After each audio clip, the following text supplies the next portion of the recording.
2025년도 어느덧 절반이 지나갔습니다. 이맘때가 되면 회사에서는 어떻습니까? 상반기 실적을 정리하고 또 자영업을 하시는 분들은 매장별로 매출을 점검하고 또 학교에서는 기말고사 성적표가 나옵니다. 한 해의 중반을 지나는 이 시기는 누구나 자연스럽게 자신이 지금 어디쯤 와 있는지 어떤 시간을 보내왔는지를 돌아보게 돼요. 올 상반기 나는 뭘 하며 지냈을까? 수고는 참 많이 한 것 같은데 정작 내게 남아있는 건 뭐지? 여러분, 이런 질문들이 왜 중요한지 아세요?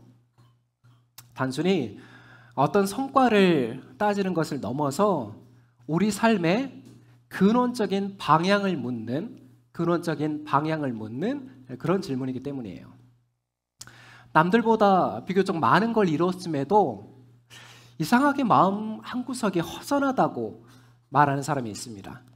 이른 아침부터 자정까지 정말 열심히 살고 있다고 자부하는데 뭔가 중요한 걸 놓치고 있다, 그렇게 말하는 사람들도 있어요. 오늘 이 자리에 모인 저와 여러분은 어떻습니까? 우리 역시 한 해를 보내면서 이런 정서적인 공백 한 번쯤 이상은 다들 느껴보시죠? 네. 대다수의 한국 사람은 열심히 사는 것 자체에는 매우 익숙합니다. 우리나라가 어때요? 열심으로는 세계에서 뒤처지지 않아요. 한국의 이민 1세대가 LA로 거주하기 전에 가장 부지런한 민족이 누구였습니까? 이스라엘 유태인들이었어요. 그 사람들은 아침 8시부터 일어나서 세탁소 문을 열었는데 우리 한국 이민 1세대가 넘어가니까 몇 시부터 세탁소 문을 열어요? 6시부터 연 거예요. 네, 게임이 안 되는 거예요. 어느 다른 민족보다도 열심히 사는 것 자체에는 익숙하는데, 하지만 그런 열심에 비해서 무엇을 위해 사는지, 내가 오늘 또 무엇을 위해 사는지를 묻는 일에는 여전히 미숙한 것 같아요. 오늘 우리가 살펴볼 말씀도 무엇을 위해 사는가, 대체 무엇을 위해 살아가는가, 이 실존적인 질문을 향하고 있습니다. 이 이야기를 통해서 현재 우리 삶의 수고가 향하고 있는 방향과 진짜 가치 있는 삶이란 무엇인가, 정말 의미 있는 삶이란 무엇인가, 거기에 대해서 함께 생각해 보려고 합니다.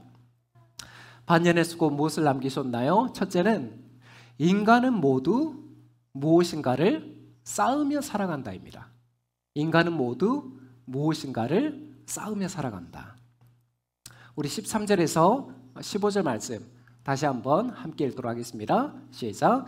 무리 가운데서 어떤 사람이 예수께 말하였다. 선생님, 내 형제에게 명해서 유산을 나와 나누라고 해주십시오. 예수께서 그에게 말씀하셨다. 이 사람아, 누가 나를 너희의 재판관이나 분배인으로 세웠느냐? 그리고 사람들에게 말씀하셨다. 너희는 조심하여 온갖 탐욕을 멀리하라. 재산이 차고 넘치더라도 사람의 생명은 거기에 달려있지 않다. 아멘. 오늘 성경의 이야기는 어떤 한 사람의 부탁으로 시작되는데 그 내용이 뭐예요? 내용이 뭡니까? 유산, 상속 분쟁을 겪고 있는 한 사람이 예수님께 나와서 중재를 요청하고 있잖아요. 과거나 지금이나 유산 상속 문제는 골치 아파요, 안 아파요? 골치 아픕니다. 그러니까 60대, 70대 우리 권사님들 미리미리 이런 문제를 미연에 방지해야 됩니다. 너무 큰 기대를 줘서도 안 되고 또 너무 냉정하게 해서도 안 됩니다. 자, 어쨌든 근데 주님은 그 중재안을, 그 부탁을 단칼에 거절하면서 이렇게 말씀하시죠. 너희는 조심하여 온갖 탐욕을 멀리하여라. 왜냐하면 재산이 차고 넘치더라도 사람의 생명은 거기에 달려있지 않기 때문이에요. 여러분, 이 말씀이 무슨 뜻일까요? 우리가 살아가는 자본주의 사회에서 돈은 필요하고 중요해요. 하지만 인생의 목적이나 생명의 가치는 그 돈의 많고 적음에 거기에 달려있지 않다는 것입니다. 그러면서 예수님은 한 부자의 비유, 한 부자의 비유를 말씀하시는데 우리 이어서 16절에서 19절 말씀 함께 읽도록 하겠습니다. 시작. 그리고 그들에게 비유를 하나 말씀하셨다. 어떤 부자가 밭에서 많은 소출을 거두었다. 그래서 그는 속으로 내 소출을 쌓아둘 곳이 없으니 어떻게 할까 하고 궁리하였다. 그는 혼자 말하였다. 이렇게 해야겠다. 내 곡간을 헐고서 더 크게 짓고 내 곡식과 물건들을 다 거기에다가 쌓아두겠다. 그리고 내 영혼에게 말하겠다. 영혼아, 여러 해 동안 쓸 많은 물건을 쌓아두었으니 너는 마음 놓고 먹고 마시고 즐겨라. 아멘. 자, 이 비유의 핵심은 간단해요. 한 부자가 있었는데 당시에는 예수님 시대에는 농경사회잖아요. 그래서 여러 밭을 갖고 있었고 그 밭에서 나오는 곡식도 당연히 많았겠죠. 그런데 어느 날 곡식을 저장할 창고가 부족해지자 부자가 어떤 계획을 세웁니까? 기존의 그 작은 창고들을 허물고 더 크게, 메가 팩토리, 더 크게 짓기로 그렇게 결심을 하죠. 그리고는 자신에게 뭐라고 말합니까? 이제 여러 해 동안, 몇 년 동안은 일을 하지 않아도 쓸 물건들이 많이 있으니 마음 놓고 먹고 마시고 즐기자. 여러분, 제가 퀴즈를 하나 내겠습니다. 한국 사회에서 얼마를 가져야 부자라고 할 수 있을까요? 14억. 그보다 좀 더 높아요. 20억 업. 30억. 자, 여러 통계를 제가 어제 설교 준비하면서 봤는데 부동산이나 주식이나 금융자산을 포함해서 순자산, 부채 빼고 순자산 30억 이상이면 부자라고 합니다. 우리 교회 부자 있습니까? 자, 어떤 분들은 서울의 평범한 아파트, 지금 뭐 30평대 서울의 평범한 아파트도 10억이 넘어가니까 목사님 30억은 조금 적은데요, 이렇게 말할 수도 있어요. 그런데 안 그래요. 순자산 30억 이상이면 우리 한국 사회에서 상위 1%에 해당됩니다. 상위 1%에 해당돼요. 우리가 뭐 인스타그램이나 뭐 유튜브에서 부자들을 많이 봐서 그렇지 그건 아주 일부분이고 순자산 30억 이상은 몇 프로라고요? 1%밖에 안 돼요. 자, 30억 부자로 살면 마냥 행복할까요? 엄청나게 막 매일이 행복하고 들뜨고 막 아침에 눈 뜨는 게 즐거울까요? 아직 30억을 안 가져와서 우리가 잘 모르겠죠. 1억도 안 가져왔어요. 권사님 그래도 아파트 팔면 손에 1억 들어오는데. 자, 물론 그런 분들도 있겠지만 현실에서는 그렇지 않은 사람들이 더 많아요. 왜냐하면 30억 부자가 됐어도 50억, 100억, 200억 부자 앞에서는 그 30억조차 작아 보이기 때문입니다.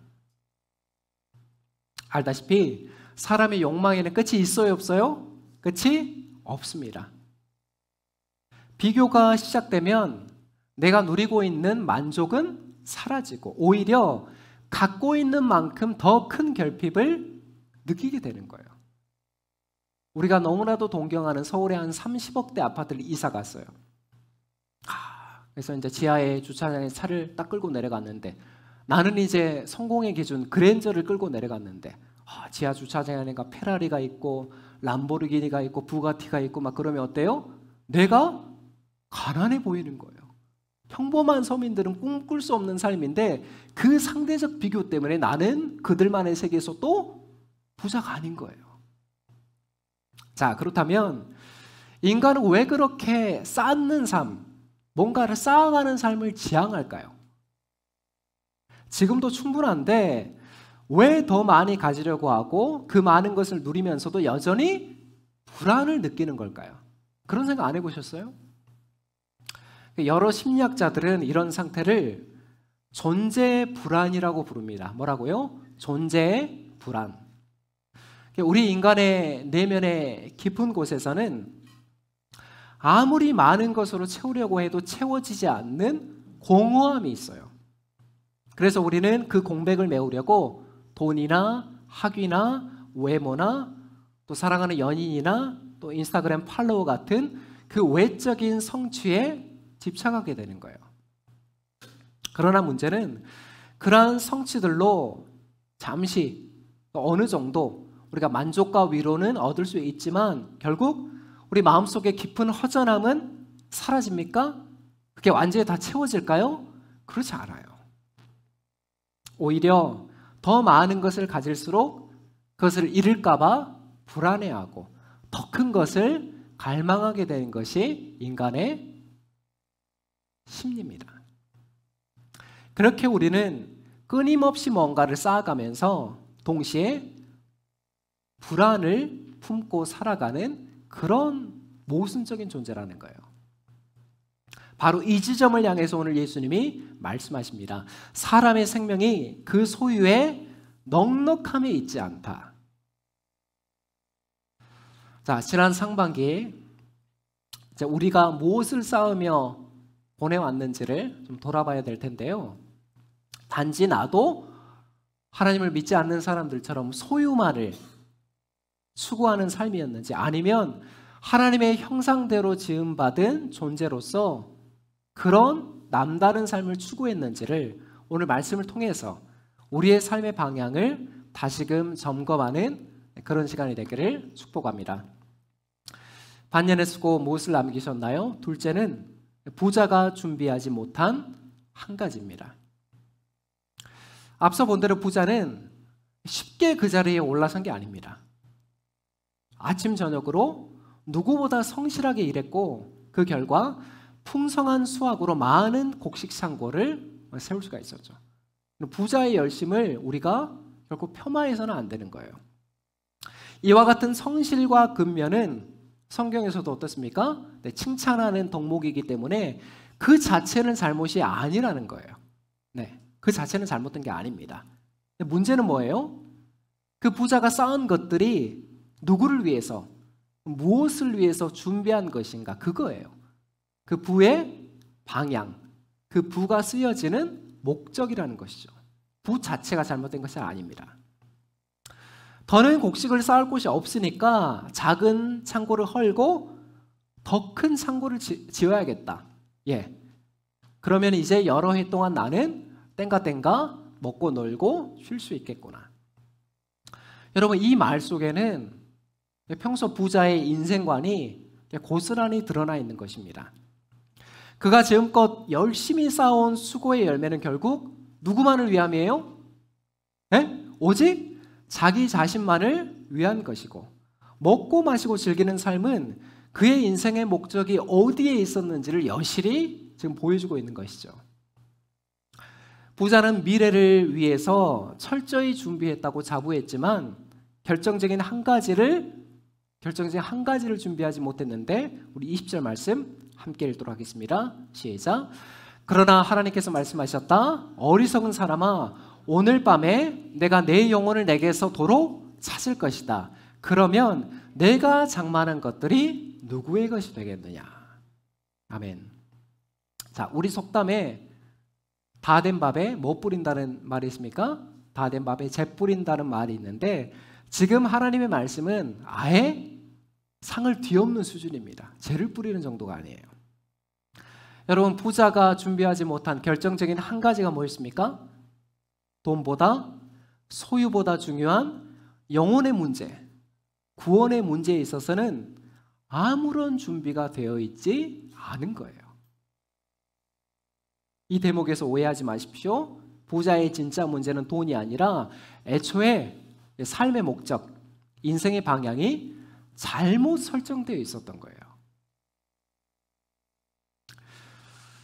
다른 나라와 달리 유독 한국 사회에서 부자는 동경의 대상이 된 것 같아요.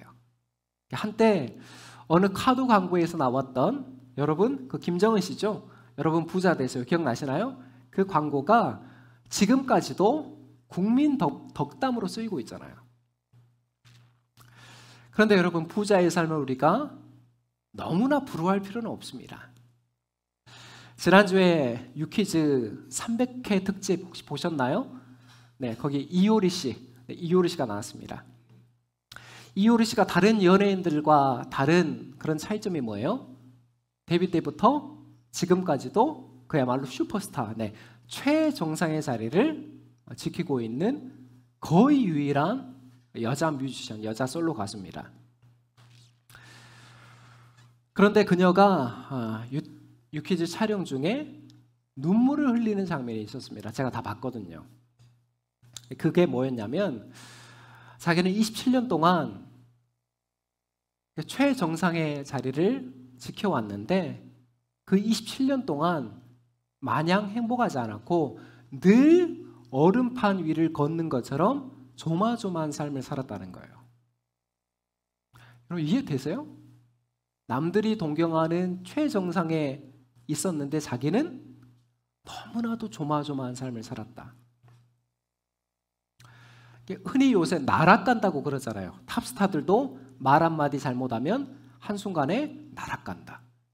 그 전에 쌓아왔던 커리어가 다 무너진다. 그 강박이 이효리 씨에게 컸던 거예요. 그러면서 뭐라고 말하냐면 내가 지금껏 대중들한테 받아왔던 이 사랑이 언제까지 유지될까? 그 관심과 사랑이 한순간에 깨졌을 때 나는 과연 견딜 수 있을까? 그 사랑 없이 나는, 그 사랑이 끝나도 나는 여전히 잘 살 수 있을까? 거기에 대해서 자기가 확답을 할 수가 없다라고 얘기를 하더라고요. 그렇게 솔직하게 자신이 지금도 경험하고 있는 불안과 두려움을 공개를 했습니다. 원래 이효리 씨 캐릭터가 솔직하잖아요. 이처럼 모두가 동경하는 그런 슈퍼스타의 삶에도 뭐가 있다는 거예요? 짙은 그림자가 드리워져 있다는 거예요. 그리고 정도의 차이는 있겠지만 우리 역시 비슷한 그림자를 안고 살아갑니다. 월급이 오르고 매장의 매출이 늘고 통장 잔고가 늘어나면 잠시는 좋고 안도하겠지만 이내 곧 거기에 안주하지 않고 더 큰 목표가 눈앞에 아른거립니다. 지금으로 충분할까? 이것마저 잃으면 어떡하지? 이런 불안감이 드는 거예요. 여러분 삶의 목적이 내가 얼마를 가졌고 무엇을 소유했냐 거기에만 머무를 때 우리는 반드시 본질을 놓치게 됩니다. 지금 내가 쌓아가는 인생의 커리어도 중요해요. 인생의 커리어도 중요하지만 그보다 더 중요한 건 뭡니까? 그 커리어와 그 재물과 그 명예가 누구를 위한 것이며 어떤 방향을 향해서 나아가고 있냐는 거예요. 여러분 잊지 마십시오. 지금도 세상은 끝없는 창고를 쌓아가라고 우리에게 이야기를 합니다. 그거 부족해. 그거 헐고 더 큰 걸 지어. 그 더 큰 걸 지면 더 큰 걸 지어. 하지만 하나님 없는 창고는 아무리 그것이 크더라도 결국에는 텅 빈 공간이에요. 그것이 영원하지 않습니다. 세상은 끊임없이 크고 화려한 창고를 짓도록 우리를 유혹하지만 하나님은 오늘 우리에게 물으십니다. 그 창고보다 내가 나를 신뢰하느냐? 내가 쌓아올린 그것들보다 나와의 관계를 더 소중하게 여기느냐? 하나님은 우리에게 소유보다는 신뢰, 성취보다는 동행, 결과보다는 관계를 지금 우리에게 묻고 계시는 거죠. 왜냐하면 삶의 진정한 가치는 내가 얼마나 많이 쌓았느냐보다 그 모든 순간에 얼마나 하나님과 가까이에서 동행했느냐 그걸로 결정되기 때문입니다. 오늘 우리의 인생 창고 안에는 우리가 지금 쌓아가는 그 창고들 안에는 뭘로 채워져 있습니까? 어떤 바람과 어떤 기대와 어떤 열망으로 채워져 있습니까? 혹시 부자처럼 영혼 없는 곡식만 가득한 건 아닐까요? 아니면 하나님을 향한 사랑과 신뢰도 함께 쌓이고 있나요? 여러분 성경이 어떤 책이에요? 성경의 맨 앞에 책 창세기는 뭐에 대해서 얘기를 하고 있습니까? 이 모든 세상의 기원, 태초에 하나님이 천지를 창조하시니라. 그리고 성경의 맨 마지막 책 요한계시록에는 뭘 말하고 있어요?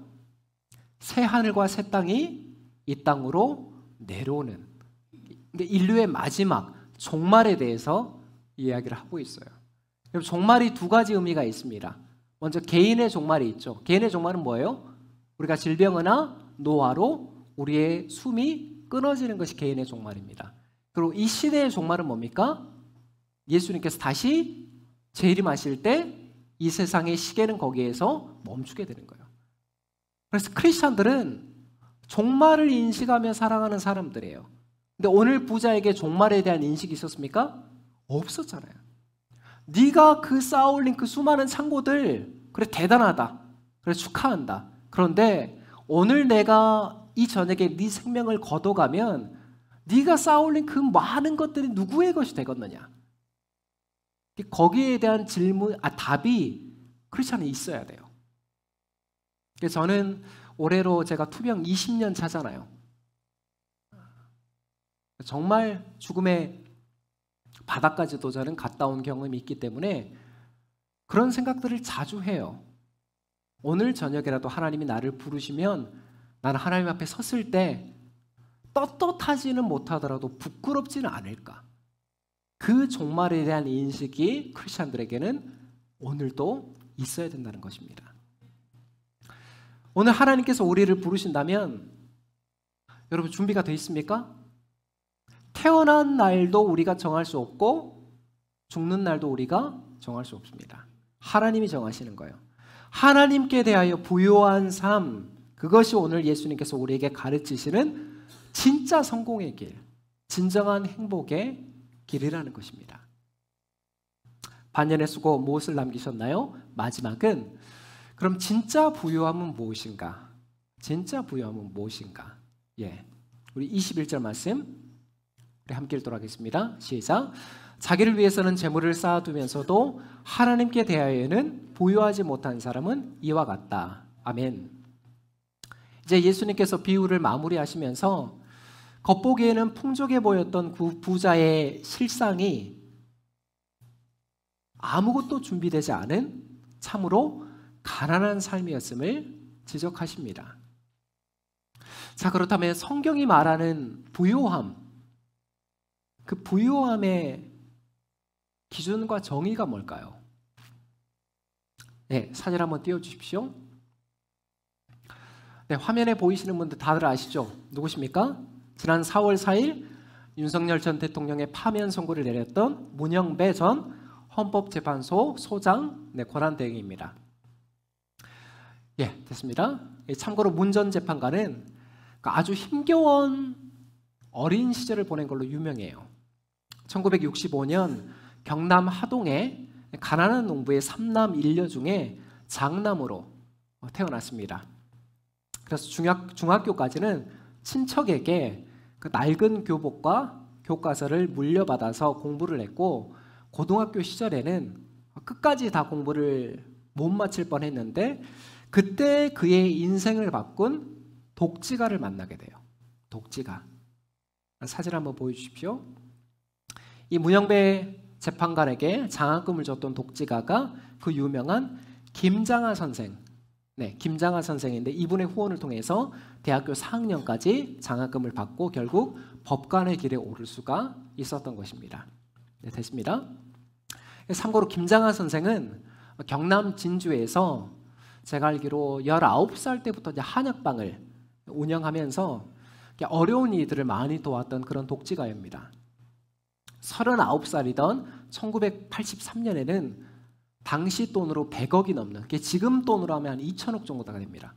당시 돈으로 100억이 넘는 사재를 들여서 명신고등학교를 설립해서 이후에는 국가에 다 헌납했고, 그동안 집계된 수만 1000명이 넘는 학생들에게 장학금을 다 줬습니다.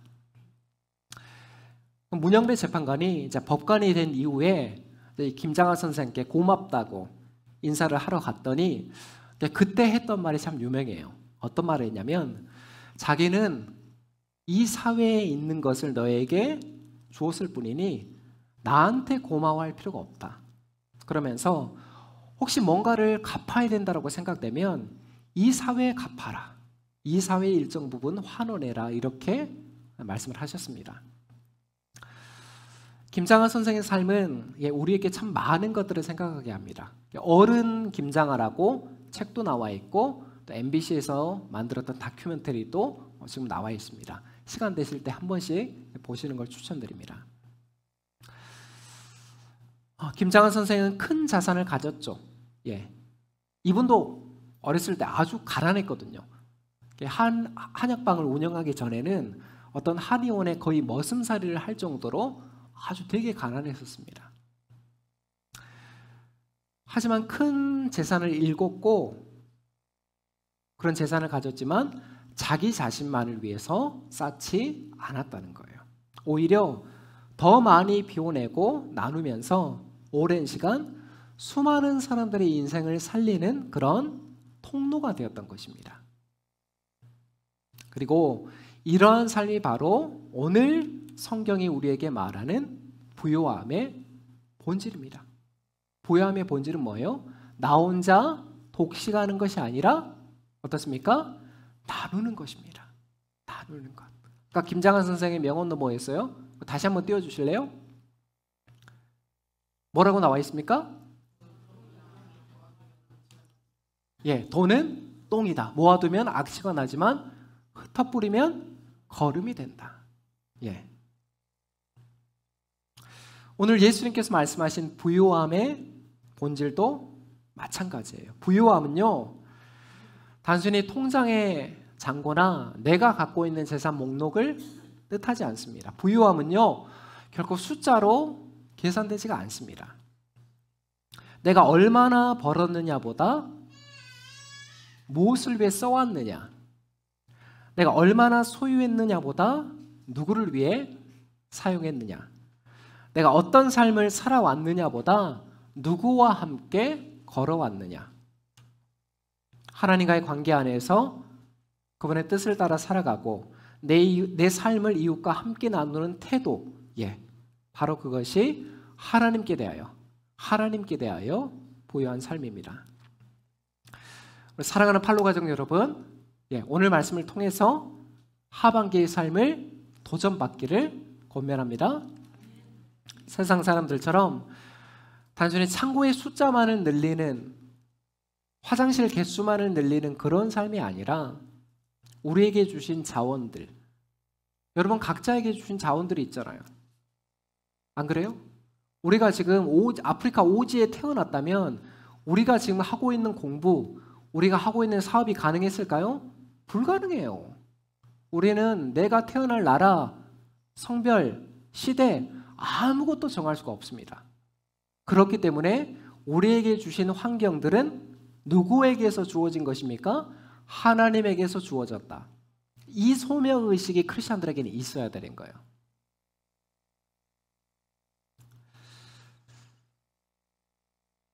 그래서 우리에게 주신 자원들, 그게 적더라도 많더라도 그것을 떠나서 하나님 나라를 드러내는, 하나님의 나라를 드러내는 그런 빛난 삶으로 우리는 계속해서 걸어가야 됩니다.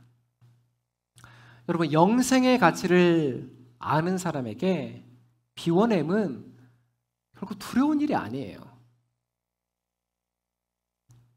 오히려 비워낼수록 하나님께서 채우시는 은혜가 우리에게 더 비교할 수 없는 큰 소망이 되는 것입니다.